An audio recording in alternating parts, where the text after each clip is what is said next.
તત્વની ગોળી, લોહયુક્ત આહાર અને પેટમાં કીડા મારવાની દવાઓ લે.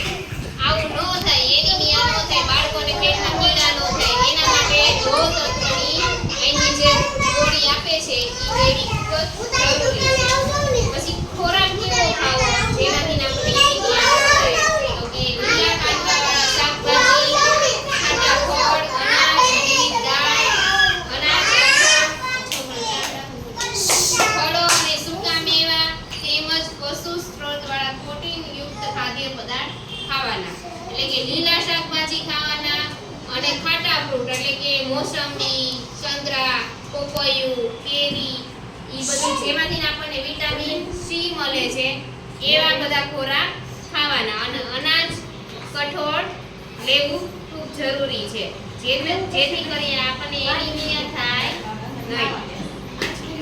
હવે લોહ તત્વની ઉણપથી જીવન ચક્ર પર શું અસર થઈ? જો અહીંયા ચિત્ર આપેલું છે. લોહ તત્વની ગોળી નહોતા લેતા. લોહ તત્વ એના શરીરમાં લોહીનું પ્રમાણ ઘટતું, તો એની અસર શું થઈ એના જીવનમાં? જો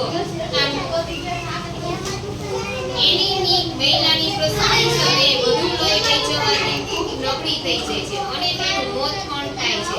જેને એનિમિયા થયેલું હોય એને લોહી પછી એના શરીરમાંથી નીકળી જાય એટલે એનું મોત પણ થઈ શકે છે.